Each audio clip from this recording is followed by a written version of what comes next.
First, we're going to cast on with a very good contrasting waste yarn, and that means in work, out of work, in work, out of work, in work, out of work, in work, out of work.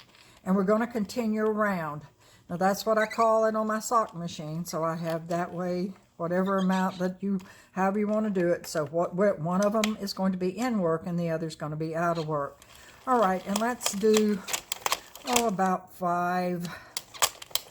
Let me see if I can get it done. About 5 or 6 good rows of waste yarn. Okay, let me do one more, and let's stop right there. I'm going to throw this over in there. Kind of bring that down a little bit so that I've caught it. That's one thing you do want to make sure is when you're changing yarns, and I think that's where people drop stitches, is always make sure that needle is down before I start with actually putting my other one in. All right, so I have my working yarn here. I'm going to drop about 10 inches or so down into it, put it next to the other yarn. I'm going to push that up to the top like that, so because I like to use this one particularly. And there I have my yarn down here. Okay, and I have about 10 or 12 inches. That's not really as much. And I'm going to start, and I'm going to make sure that first one knits. Okay, I'm going to reset my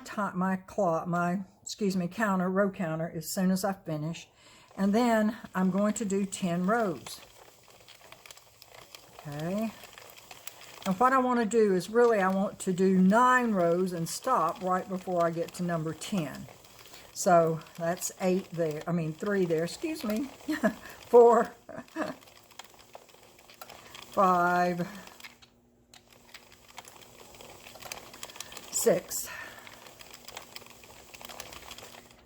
7, 8, okay, 9. Now, on my next row, I want to stop before I get to those black needles. And yes, I have them marked so I can see them without having to wait for it to know where it is. So I'm going to stop right there. And that means that is my 10th row.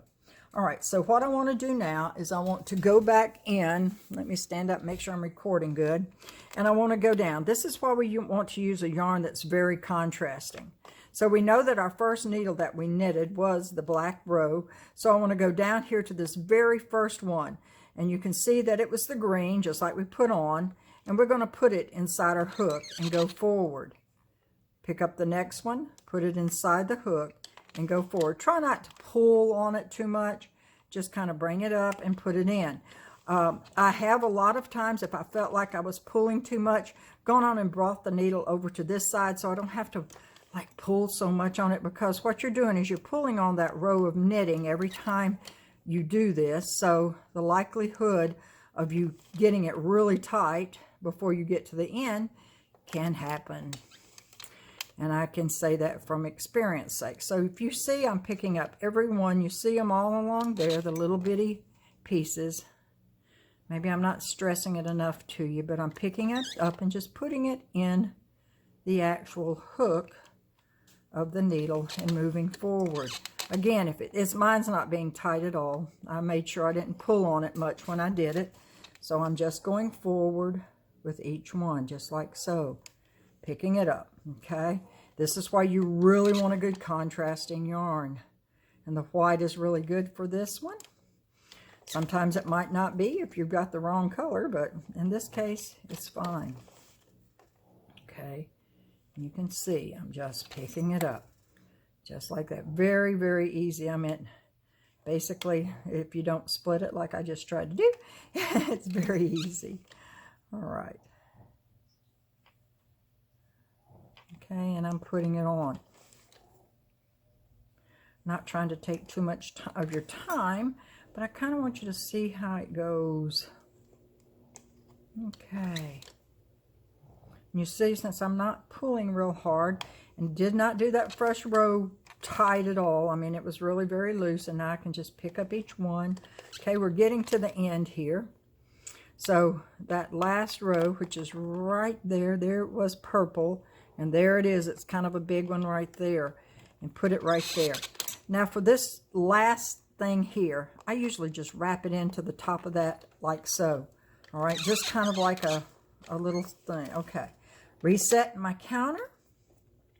And now, and I don't care if that unravels or what, because all those stitches are caught. There's nothing loose or anything about any of those stitches, so that doesn't matter if it looks like it's caught or anything, because, or unraveled, because it's not important anymore, because there is no free stitches. I just hung them all up. All right. So,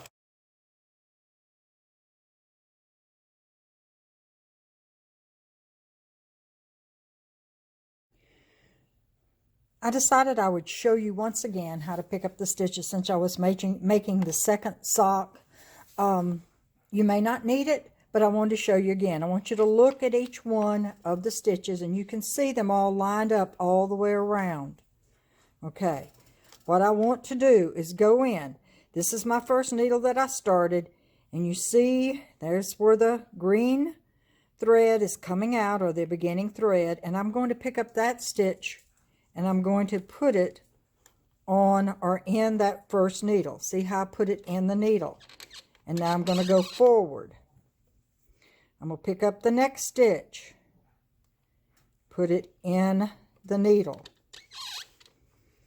I started not to repeat it, but I was getting ready to do it, and I said, well, let me try, just let me show you. Repeat of the picking up. This is called hanging a hem, making the brim, whatever. I call it hanging a hem for my circular sock machine.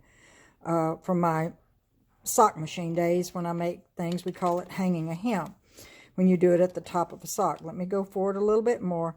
I am not pulling really hard. If I, it's not, when I was, again, doing that first row, I didn't like hold a whole lot of tension on it. Really, I don't hold a lot of tension on the felted socks, really, that much anyway. But as you can see, I'm picking it up all the way around. So this is kind of a repeat. I've already shown you how I did it. But I thought since I was doing the second sock that there may be some questions still. So you see I'm hanging it and putting it down. Picking up that stitch. You see I'm going around there. This is kind of a purplish color right now. And I'm just easing forward with each needle. Easing forward with each needle. Many times if I'm doing it without filming it, I go forward just a couple so that I don't have to do it easy one at a time. But when you're new and doing it, I would suggest you take it one. See how it just goes right in real easily.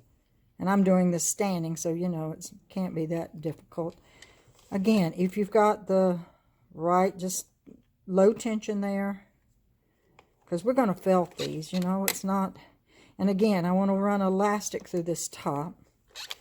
Okay. And I'm right there. I'm almost to that end last little stitch. And that one can be kind of hard, but we have that. Here it is right here. Can you see it? See the green thread coming out of it, and there it is right there. And I'm just going to slip it over that top, just like so. Okay. All right. Now, on this last one, what I like to do is run it underneath, put the tail and just run it underneath it. Okay.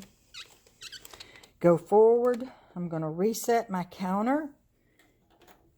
Push that down. Okay. And go forward. Okay. So now I've done one row. I've closed that in. And now I just continue with my 70 rows.